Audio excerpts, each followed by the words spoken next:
ওম নমো ভগবতে বাসুদেবায়। নষ্ট প্রায় সবদোষ দিত্যা ভগবতে সেবায় ভগবতে উত্তম শ্লোকে ভক্তির ভগবতী নষ্ট। হরে কৃষ্ণ কৃষ্ণ কৃষ্ণ হরে হরে, হরে রাম রাম রাম হরে হরে। শ্রীমদ্ ভগবদ গীতা যথাযথ সাংখ্য যুগ দ্বিতীয় অধ্যায় শ্লোক নং 27 আমার সাথে বলবেন। জাতস্য হি ধ্রুব মৃত্যু ধ্রুবম জন্ম মৃত্যুস্য চ তস্মাৎ অপরিহার্যে অর্থে ন তম শুচিতম অর্হসি। জাতস্য হি ধ্রুব মৃত্যু ধ্রুবম জন্ম মৃত্যুস্য চ তস্মাৎ অপরিহার্যে অর্থে ন তম শুচিতুম অর্হসি।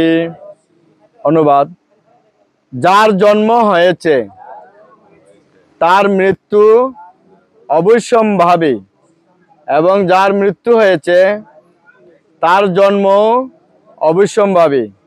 অতএব অপরিহার্য কর্তব্য সম্পাদন করার সময় তোমার সুখ করা উচিত নয়। শ্রীমদ্ ভগবদ গীতার দ্বিতীয় অধ্যায়টি গুরুত্বপূর্ণ। কেন? এই অধ্যায়ে সর্বপ্রথম পরমেশ্বর ভগবান শ্রীকৃষ্ণ কথা বলেছেন। এর আগে প্রথম অধ্যায়ে কৃষ্ণ কোনো কিছুই বলেননি, প্রথম শুনেছেন। অর্জুনের মনে কি দ্বন্দ্ব, কি আশঙ্কা, কেন তিনি যুদ্ধ করবেন না, এই সমস্ত বিষয়ে তিনি সবকিছু আগে শুনেছেন। শুনে তিনি প্রথম অর্জুনকে জ্ঞান দিতে শুরু করলেন। দ্বিতীয় অধ্যায়টি এই জন্য খুব গুরুত্বপূর্ণ। এখানে এর আগে সাংখ্যযুগ অধ্যায়টি আত্মতত্ত্ব জ্ঞান। আত্মতত্ত্ব জ্ঞান বা বিজ্ঞান হচ্ছে সাংখ্যযুগ। এই সাংখ্যযুগের মধ্যে আমরা কে, আমাদের পরিচয়, আত্মা কি, পরমেশ্বর ভগবানকে, এই সমস্ত গুরুত্বপূর্ণ বিষয়ের সম্পূর্ণ ধারণা দিয়েছেন।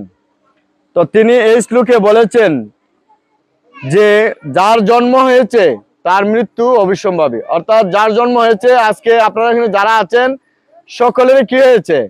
জন্ম হয়েছে। তাহলে কি হবে? মৃত্যু হবে। এটা একদম পূর্ব নির্ধারিত। আবার যার মৃত্যু হয়েছে তারও জন্ম হবে। এখন তাহলে কি এর থেকে আর কোনো উপায় নেই? এর থেকে কি জন্মই হতে থাকবে আর মৃত্যু হতে থাকবে? এর বাইরে কি আর কোনো সত্য নেই? যে এর সত্য আছেন। তবে এর মধ্যে দিয়ে অর্জুনকে বলছেন তোমার এখন কর্তব্য কর্ম হচ্ছে যুদ্ধ করা। তুমি যুদ্ধ করা, এটা হচ্ছে তোমার সবচেয়ে প্রথম যে সিদ্ধান্ত নিয়ে তুমি যুদ্ধ করতে এসেছো, সেটি ক্ষত্রিয়, তুমি তোমার ক্ষত্রিয় ধর্ম পালন করা হচ্ছে সবচেয়ে গুরুত্বপূর্ণ ধর্ম, সেটি পালন করা তোমার উচিত।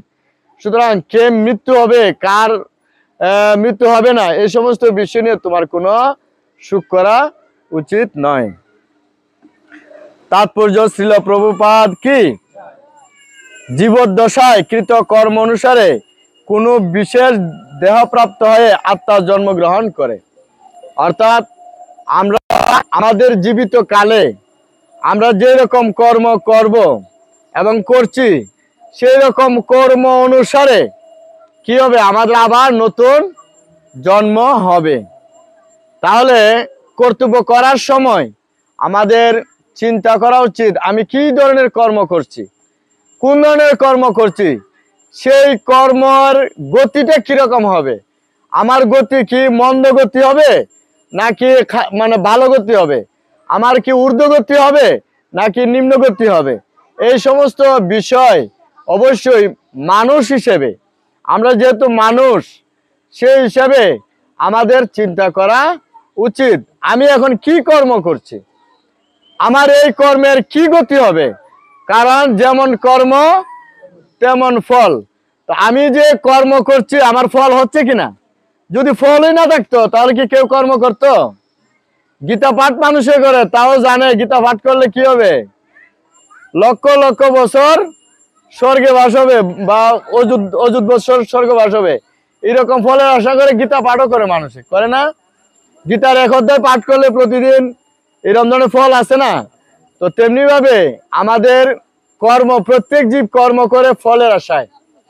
আমি যে কর্ম করছি, কর্ম শেষে আমি বেতন পাবো, তাই না? আমরা যে ভগবত কর্ম করছি বা ভগবানের কর্ম করছি, দেব দেবতার আরাধনা করছি, সবকিছুই কি ফলের আশায়। তাহলে প্রত্যেকটা কর্ম আমাদের কি করে, একটা ফল প্রদান করে। যদি আপনি বৃষ বৃক্ষ লাগান, অর্থাৎ যে গাছের মধ্যে মানে বিষের মতো যে ফল খেলে আপনার মৃত্যু হবে, সেই গাছ লাগান। আচ্ছা, নিম গাছ লাগালে কি আপনি এই আপেলের চিন্তা করলে হবে? নিম ফলই পাবেন, তিক্ততাই লাগবে এটা। তো তেমনি ভাবে আমি যে কর্ম করব, সেই কর্মের ফলটি কিরকম হবে সেই বিষয়ে অবশ্যই চিন্তা করা উচিত। যিনি চিন্তা করেন তিনি বিজ্ঞ, যিনি চিন্তা করে কর্ম করেন তিনি জ্ঞানী। তাই তিনি কি বলছেন, যে অর্জুন বলছিল এটা তো হিংসামূলক কাজ, আমি যদি যুদ্ধ করি তাহলে মানুষকে হত্যা করা হবে, আর তার ফলে বিভিন্ন ধরনের কি হবে, অরাজকতা সৃষ্টি হবে, অনেক ধরনের যুক্তি দেখাইছে অর্জুন। কিন্তু কৃষ্ণ এখানে কি বলছেন, ভগবান কি বলছেন, যার জন্ম হয়েছে তার মৃত্যু হবে, তুমি মারো আর না মারো, নির্দিষ্ট সময় পর তাদের মৃত্যু অবশ্যম্ভাবী। সুতরাং তার নির্দেশটা হলো তোমার সুখ করা উচিত নয়, আমাদের এই মৃত্যুর জন্য আমাদের সুখ করা উচিত নয়। কৃষ্ণ আরো বলছেন, জড় বন্ধন থেকে মুক্ত না হওয়া পর্যন্ত মানুষ মৃত্যু চক্রে, জন্ম মৃত্যু চক্রে আবর্তিত হতে থাকে। ভগবানের ইচ্ছার ফলে কুরুক্ষেত্রে যুদ্ধের আয়োজন হয়েছিল বলে তা অবিসম্ভাবী ছিল। ন্যায়সঙ্গত কারণে যুদ্ধ করাটা ক্ষত্রিয়ের ধর্ম। কার ধর্ম? যুদ্ধ করাটা ক্ষত্রিয়ের ধর্ম। যেহেতু অর্জুন যথার্থ কর্তব্য কর্মের অনুষ্ঠান করেছিলেন, তাই তার আত্মীয় স্বজনের বিয়োগের আশঙ্কায় কেন তিনি ভীত অথবা শোকান্বিত হচ্ছিলেন? নিয়ম লঙ্ঘন করা তার পক্ষে সম্ভব ছিল না, আর তাই যে পাপ কর্মের ভয়ে তিনি ভীত ছিলেন, তার ফল ভোগের অধিকারও তিনি ছিলেন না। তার কর্তব্য কর্ম থেকে বিরত থাকলেও মৃত্যুর হাত থেকে তিনি তার আত্মীয় স্বজনদের রক্ষা করতে পারতেন না, কিন্তু ভুল কর্মপন্থা অবলম্বন করার জন্য তিনি অপরাধী হতেন অথবা অধোগামী হতেন। তো এখানে আমরা বুঝতে পারছি, একটি স্পষ্টভাবে বুঝতে পারছি কি, যে আমাদের জন্ম হয়েছে, আমাদের মৃত্যু সকলেরই হবে। এই মৃত্যু কারো আগে হবে, কারো পরে হবে। সুতরাং এখানে কৃষ্ণ বলছেন যে কর্তব্য কর্ম, এখন আমাদের প্রত্যেকেরই কর্তব্য কর্ম আছে কিনা? আমাদের প্রত্যেকেরই কর্তব্য কর্ম রয়েছে, এবং কর্মই, আবার গীতার এক জায়গায় বলছে কর্মই মুক্তির কারণ, কর্মই বন্ধনের কারণ। কি বলছে? কর্মই মুক্তির কারণ, কর্মই বন্ধনের কারণ। তাহলে কর্তব্য কর্ম বলতে আমরা কি ধরনের কর্ম করব? জ্ঞানীরা অবশ্যই এই বিষয় বিবেচনা করেন, এবং গীতায় এর উত্তর দেওয়া হয়েছে। কর্মের ব্যাখ্যায় ভগবান নানান ধরনের ব্যাখ্যা করেছেন, যেমন সকাম কর্ম, নিষ্কাম কর্ম, এরকম ধরনের কর্মের ব্যাখ্যা দিয়েছেন। আবার অন্য এক জায়গায় বলছেন কর্ম, অকর্ম, বিকর্ম। কি বলেছেন? কর্ম, অকর্ম, বিকর্ম। কর্ম মানে শাস্ত্রে যে কর্মগুলো করার কথা বলা হয়েছে, যে কর্ম করার কথা শাস্ত্রে বিধান দেওয়া হয়েছে, এই কর্মগুলো করার নামই হচ্ছে কর্ম। আর বিকর্ম হচ্ছে শাস্ত্রে অনেক কর্মের নিন্দা করা হয়েছে, নিষেধ করা হয়েছে। এই কর্মগুলো, যে কর্মগুলো শাস্ত্রে নিষেধ করা হয়েছে, সেই কর্মগুলো যদি আমরা করি সেগুলো হচ্ছে বিকর্ম, পাপ কর্ম। বিকর্মের আরেকটা নাম কি? পাপ কর্ম। যেমন জীবহত্যা করা কি? পাপ কর্ম। তো জীবহত্যা করা হচ্ছে পাপ কর্ম, এগুলো নিষেধ করা হয়েছে।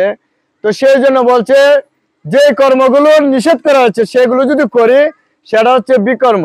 আর যেটি করতে বলা হয়েছে শাস্ত্রে নির্দেশিত কর্ম, সেটি হচ্ছে কর্ম।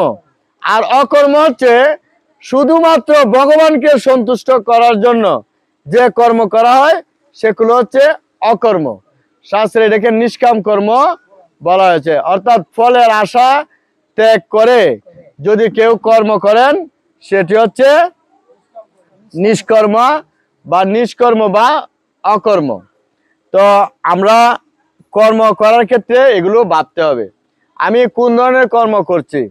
তাহলে কর্মই সকাম কর্ম কি? সকাম কর্ম কি? যে কর্ম আমাকে কর্মের ফলে আবদ্ধ করে সেটি হচ্ছে সকাম কর্ম।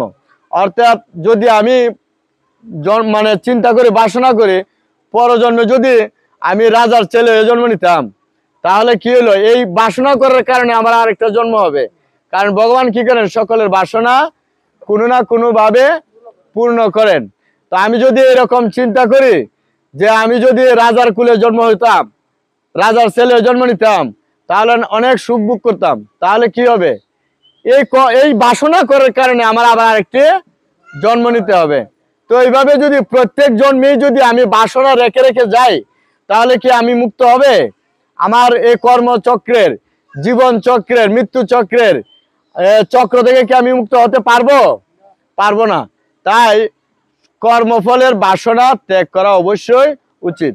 কেউ যদি কর্মফলের বাসনা ত্যাগ করে যদি ভগবানকে সন্তুষ্ট করার জন্য যদি সতত কর্ম করে, তবে সে এই জন্ম মৃত্যুর চক্র থেকে কি হতে পারবে, মুক্তি লাভ করতে পারবে। আমাকে বলবেন, একটু সংকেত দিবেন, বুগের ইয়েটা হলে আমাকে বলবেন। তাহলে কোন ধরনের কর্ম করা উচিত সেটি আপনারা বৈষ্ণব সাধু সঙ্গের ফলে কি হবেন, অবগত হবেন। সাধু সঙ্গের ফলে আপনারা অবগত হবেন কোন ধরনের কর্ম, এবং সাধুর সাথে যখন মিশবেন তখন বুঝবেন, দেখবেন সাধুরা আসলে কোন ধরনের কর্ম করেন, তাদের এই কর্মের ফলে তারা কি আশা করেন। এই সমস্ত বিষয় যখন অবগত হবেন, তবেই আপনি এই কর্ম করতে উৎসাহ লাভ করবেন।